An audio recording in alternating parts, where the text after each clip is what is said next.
When a Lenovo IdeaPad Slim 5 turns on but the screen remains black, it doesn't always mean there is a serious hardware failure.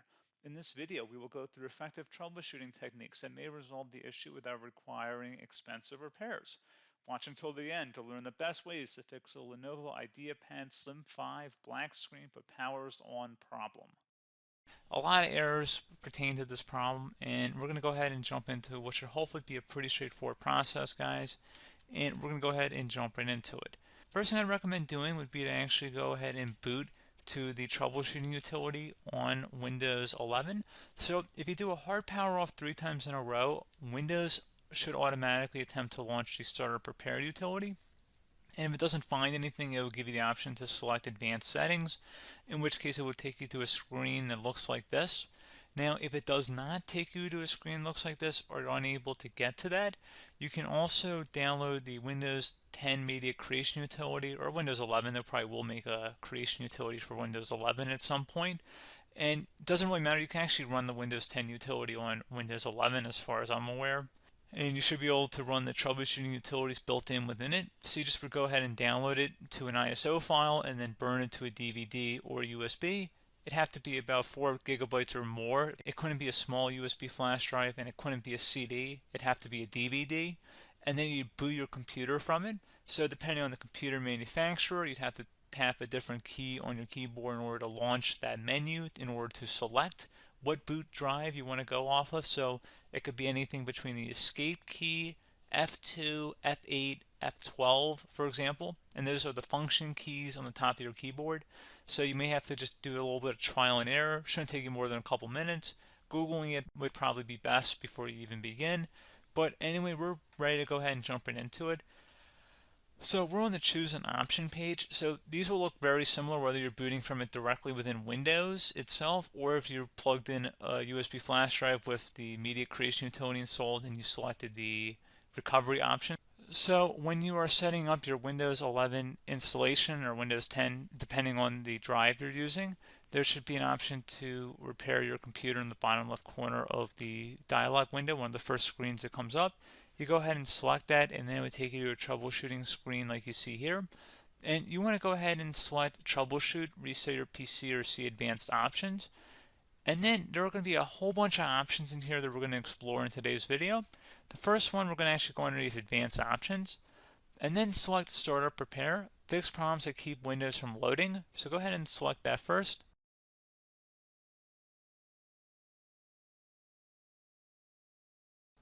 Okay, so you can see it could now repair our PC.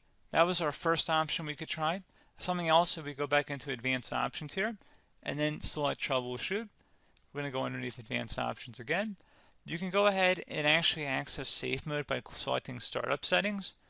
And then if you select the restart button, you have the option on the screen select safe mode with networking, which will give you a key on the screen. It'll tell you which key to press to enter that. I believe it's the F7 key. It'll do that for you. I'm not going to go over that in today's tutorial because I don't really want to go into safe mode, but you're more than welcome to attempt that by going into here and then selecting restart. Again, it'll launch another screen. It'll say what key do you want to press, and it'll give you like 7 or 8 different options, and you want to select safe mode with networking. There's also an option for a command prompt too, but that's going to be something we're going to cover later in this video, and we don't even have to go through that in order to access it. So that's why I'm not going to really push for that, because unless you know exactly what's causing the problem, you probably don't need to go into safe mode. Unless you're trying to recover files, in which case then you definitely can go into safe mode, but we're trying to actually recover our computer here. So I hope that makes sense. Something else we can also try here as well would be to uninstall updates, remove recently installed quality or feature updates from Windows. So if you go ahead and select that, you can uninstall the latest quality updates, which generally is the more day-to-day updates.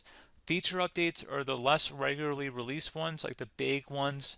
I would equate it to service packs in like Windows 7 and Windows Vista and Windows XP. So larger updates that occur once or twice a year at most.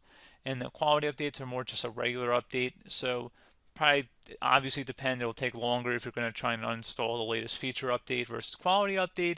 And maybe you don't need to go back that far. So just giving you guys a couple of pointers with that.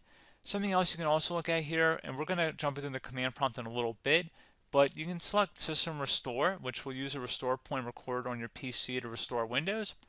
And this is something I would highly recommend here, guys. So select Next. Assuming you have a restore point saved on your computer, you go ahead and select the most recently created one, and you'll select Next, and then you'll select the drive. You shouldn't actually have to select the drive. You can scan for affected programs, but we're going to keep it all default here, and then we're going to select Finish. So once started, System Restore cannot be interrupted. Do you want to continue? I think we're going to select yes. I don't think we have anything better to do on our computer right now, so just give it a moment here to initialize. It will take a couple minutes to run, obviously depending on how large your hard drive is and how much is saved on the System Restore point. So just give it a couple minutes here.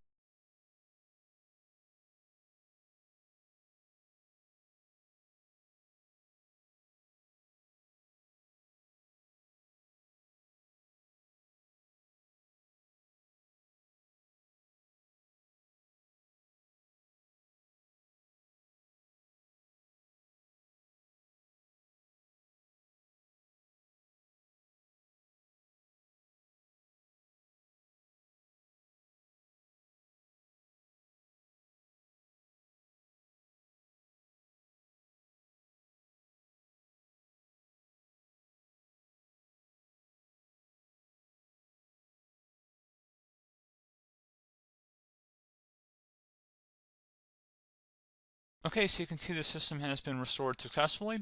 We're going to go over a couple different methods in addition to that if that did not work. So I'm just going to pause the video and we're going to start back on the recovery screen that we started with. Okay, so a couple other things we can try here too. If you go back into troubleshoot, you can select reset your PC, while you choose to keep or remove your personal files and then reinstalls Windows.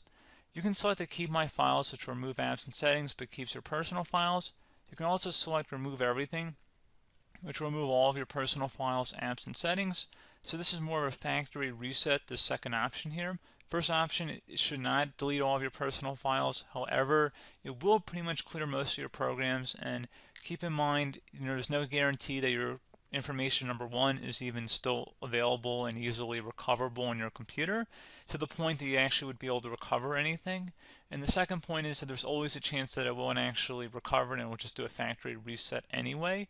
So there's no guarantee that actually would keep your files anyway. So I would recommend trying to get a recovery tool and backing that up first before selecting it anyway. But again, those are a couple different options. And then something else you can try here if you go back to the choose an option. Another option, if you go underneath choose an option and select troubleshoot, advanced options, and now select where it says command prompt.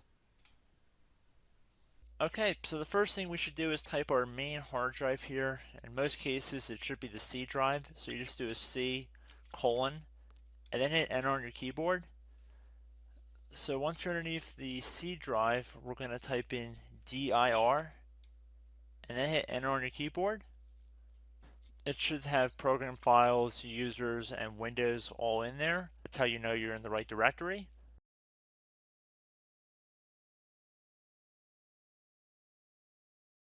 In some cases, it might be the D drive as well, so just keep that in mind.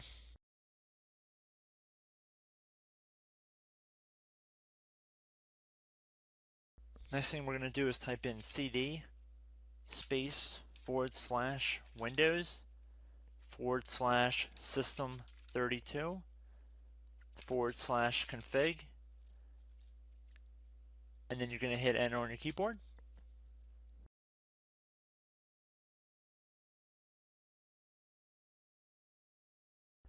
So now you're going to type md space backup. If you've seen other tutorials, it might also say to put down md backup. That's because the backup name is pretty common when you want to back something up. So you can name this whatever you want, doesn't have to be backup. So if you've already made a backup folder in the past, you could do backup 1, for example. So once you're done setting the name you want the backup to be called, hit enter on your keyboard again.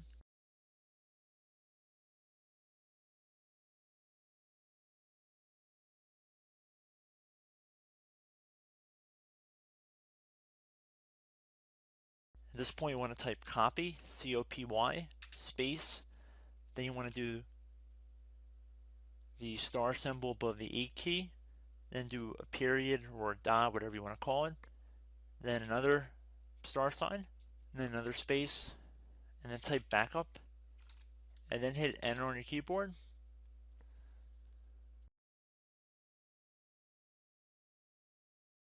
Now you want to type cd reg back, REGBACK,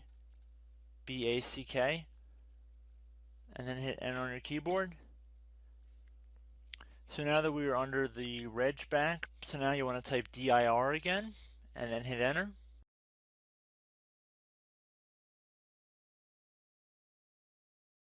So now at this point we're going to type copy again. So copy, space, $,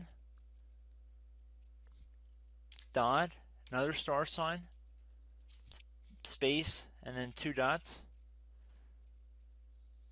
So we're going to type copy, space, $, dot, sign, $, dot, dot, and then hit enter on your keyboard again. So for overwrite, you want to overwrite all. So type A on your keyboard, so capital A, and then hit enter on your keyboard.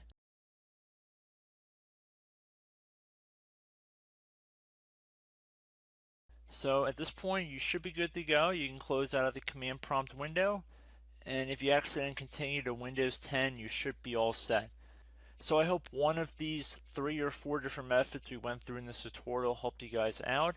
Again, I'm not sure if you guys heard me earlier, but try to go back into your safe mode if possible and uninstall any programs you know might be conflicting with the Windows startup if you can get into safe mode. So just keep that in mind. Something very simple like that could be blocking up everything. So again, I hope this tutorial helped you guys out, and I will catch you in the next tutorial. Goodbye.